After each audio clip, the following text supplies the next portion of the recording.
जय माता दी, जय मां कामाख्या। देव राधा ट्रस्ट सत्यवाणी चैनल से आप हिंदू सनातन धर्म के रहस्यमय ज्ञान को सुन रहे हैं। बहुत से हिंदुओं को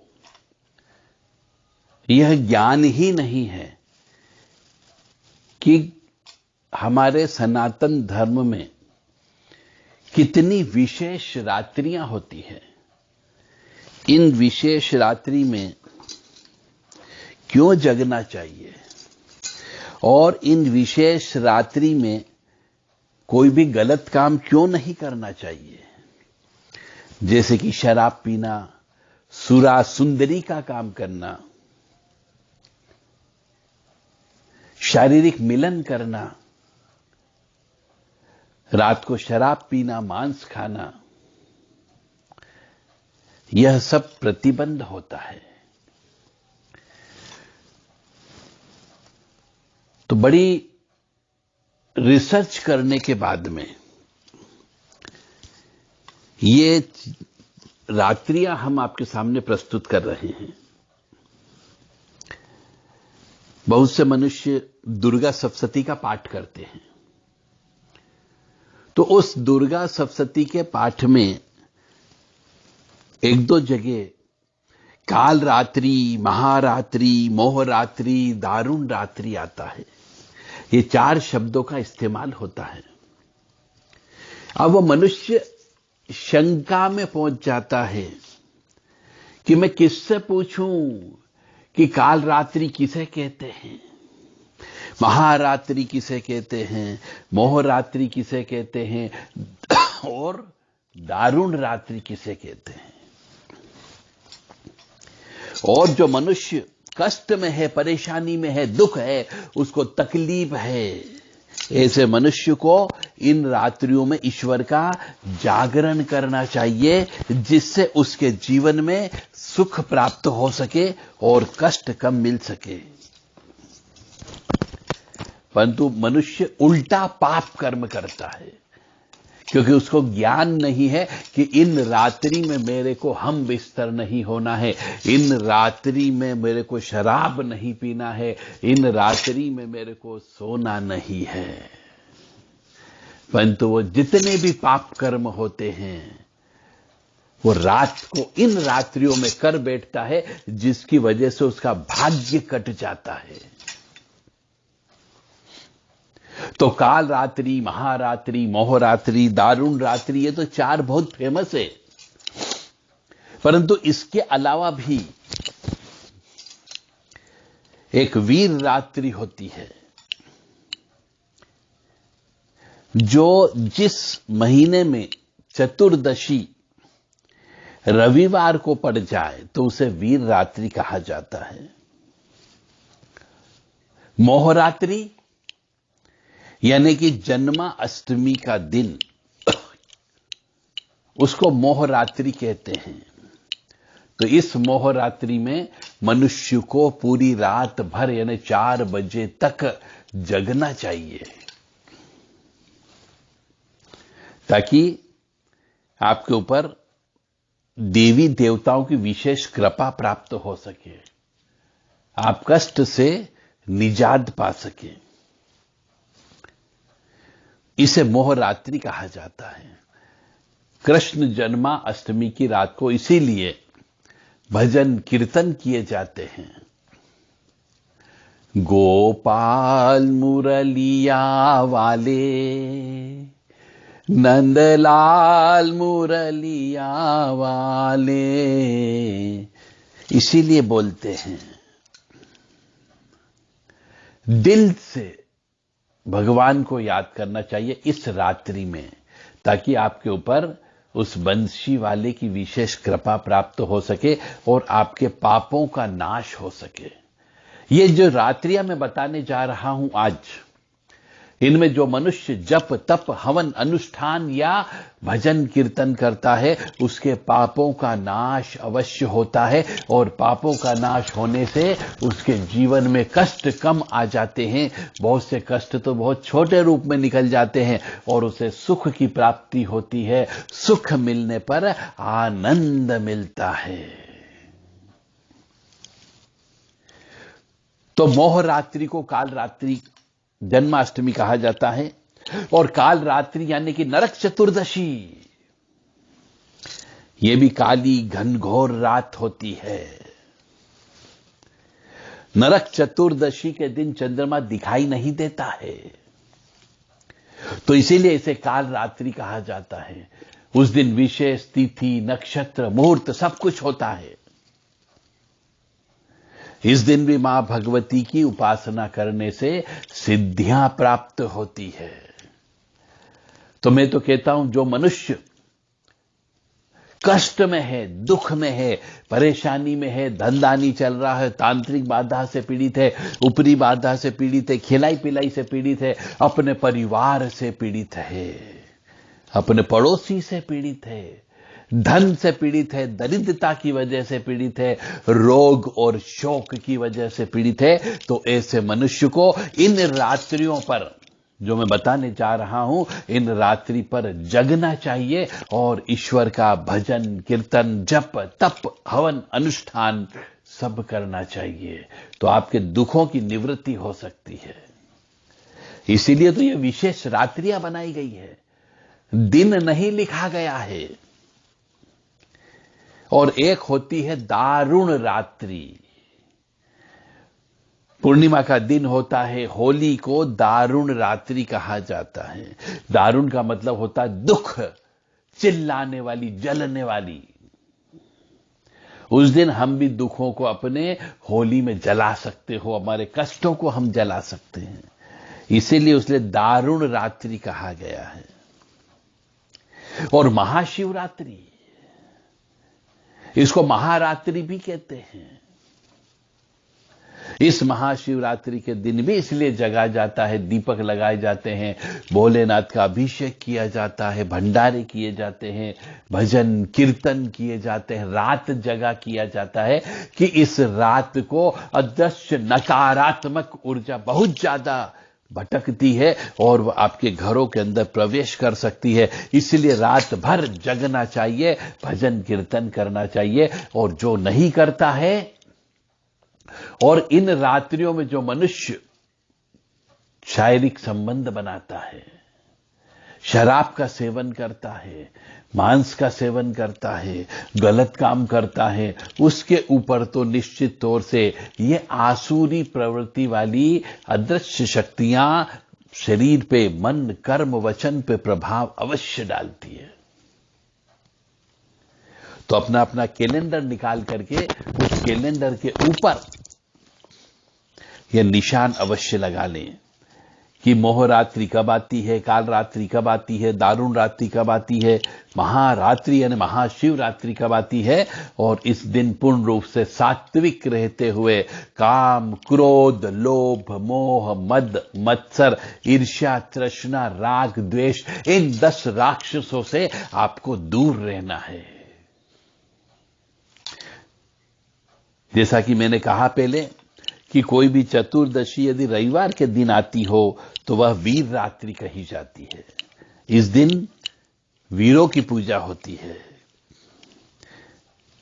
अश्विनी शुक्ल अष्टमी के दिन को महारात्रि आती है। अश्विन महीना शुक्ल पक्ष अष्टमी तिथि महारात्रि कहलाती है।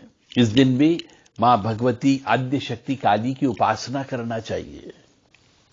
और काल रात्रि कार्तिक कृष्ण चतुर्दशी को आती है। अर्धरात्रि में अमावस्या का योग रहता है उसमें। और मोहरात्रि जो है वो भाद्रपद कृष्ण अष्टमी को आती है। अब आप कहेंगे साहब हमें तो जनवरी, फरवरी, मार्च, अप्रैल याद है, इंग्लिश महीने याद है, हमें हिंदी महीने नहीं याद है। अब हम कैसे देखें? हमें पंचांग देखना भी नहीं आता है। अब यह आपका दुर्भाग्य कह लीजिए कि आपने अपने माता पिता से, गुरुजन से पंचांग देखना भी नहीं सीखा और न ही हिंदी महीनों के नाम सीखे। हिंदुस्तान में रह करके हिंदी महीनों के नाम नहीं आना, इससे बड़ा और कोई दुर्भाग्य नहीं हो सकता। तो चैत्र का महीना सर्वप्रथम होता है, दूसरे नंबर पे वैशाख का महीना होता है, ज्येष्ठ का महीना होता है, आषाढ़ का महीना होता है, सावन का महीना होता है। इस तरीके से 12 महीने हमारे हिंदू सनातन धर्म में बताए गए हैं। चैत्र, वैशाख, जेठ, आषाढ़, सावन, भादो, कुंवार, कार्तिक, अगहन, पौष, माघ और फाल्गुन का महीना होता है। जब बूढ़ी पड़वा का दिन होता है, चैत्र की नवदुर्गा प्रारंभ होती है, खेतों से अनाज कट के घर पे आ जाता है, तब नववर्ष मनाया जाता है। तो हम चल रहे थे रात्रि के ऊपर। तो मोह रात्रि यानी भाद्रपद कृष्ण पक्ष की अष्टमी को मनाई जाती है। क्रोध रात्रि चैत्र शुक्ल की नवमी को मनाई जाती है। घोर रात्रि मार्ग शीर्ष कृष्ण अष्टमी को मनाई जाती है, यानी महाकाल वीर जयंती होती है। ये घोर रात्रि, अघोर रात्रि होती है। ये इस दिन शमशान में पूजा की जाती है। एक अचला रात्रि होती है जो फाल्गुन कृष्ण पक्ष की अष्टमी तिथि को मंगलवार या शुक्रवार होता है, उस दिन अचला रात्रि कही जाती है। और तारा रात्रि ज्येष्ठ महीने की शुक्ल पक्ष की दशमी तिथि को तारा रात्रि होती है। शिवरात्रि फाल्गुन कृष्ण त्रयोदशी को शिवरात्रि होती है और मृत संजीवनी रात्रि होती है। अमावस्या को यदि शुक्रवार हो और मध्याह्न में सूर्य ग्रहण हो तो यह मृत संजीवनी रात्रि कहलाती है। यानी सूर्य ग्रहण अमावस्या का दिन और शुक्रवार को तो मृत संजीवनी रात्रि होती है। सिद्ध रात्रि चैत्र मास की अष्टमी को रविवार और संक्रांति हो, यानी कि काली और तारा देवी की साधना के लिए यह रात भयंकर इंपॉर्टेंट होती है। जो मनुष्य काली की साधना करना चाहता हो और जो मनुष्य आद्य काली की साधना करना चाहता हो, कंकाली काली की साधना करना चाहता हो, मसान काली की साधना करना चाहता हो, दक्षिण काली की साधना करना चाहता हो, भद्र काली की साधना करना चाहता हो और तारा मां की साधना करना चाहता हो, उनको इस रात के दिन पूरी रात भर जप तप और अनुष्ठान करना चाहिए। शमशान में रह करके सिद्धि अवश्य मिलेगी। इसीलिए इसको सिद्ध रात्रि कहा जाता है कि चैत्र मास की अष्टमी तिथि को रविवार और संक्रांति हो तो उसे विशेष सिद्धिप्रद कहा गया है। अब कोई साधक इन रात्रि में सो जाए तो उसे सिद्धि नहीं मिल सकती। अब होती है दारुण रात्रि, यह आती है वैशाख शुक्ल तृतीया मंगलवार के दिन को दारुण रात्रि कहा जाता है। और सुंदरी रात्रि यानी किसी भी मास की पूर्णिमा को महानक्षत्र हो तो उसे सुंदरी रात्रि कहते हैं। और देवी रात्रि किसी भी महीने के कृष्ण पक्ष की अष्टमी के दिन यदि मंगलवार पड़ जाए तो वह देवी रात्रि कहलाती है। और गणेश रात्रि माघ चतुर्थी को मकर संक्रांति हो तो उसे गणेश रात्रि कहा जाता है। सिद्धि रात्रि किसी भी महीने की कृष्ण पक्ष की नवमी को यदि मूल नक्षत्र हो जाए तो वह सिद्धि रात्रि कहलाती है। और बाण रात्रि किसी भी महीने की कृष्ण पक्ष की चतुर्थी को मंगलवार आ जाए तो वह बाण रात्रि कहलाती है। कृष्ण रात्रि किसी भी अमावस्या को यदि मंगलवारी अमावस्या पड़ जाए तो वह कृष्ण रात्रि कहलाती है। धर्म रात्रि यानी पौष या माघ की अमावस्या को सूर्य जो है श्रवण नक्षत्र पर हो तो यह धर्म रात्रि कहलाती है। और दिव्य रात्रि अमावस्या को मंगल या शुक्रवार या सूर्य क्रूर नक्षत्र पर हो तो ये दिव्य रात्रि कहलाती है। और विष्णु रात्रि भाद्रपद मास की अष्टमी को बुधवार का दिन हो तो उसे विष्णु रात्रि कहा जाता है। और काम संजीवनी रात्रि यानी माघ शुक्ल बसंत पंचमी को यदि शुक्रवार पड़ जाए तो काम संजीवनी रात्रि आ जाती है। और रिद्धि सिद्धि योग चैत्र मास की रात्रि तृतीया को रेवती नक्षत्र पड़ जाए तो रिद्धि सिद्धि योग कहलाता है।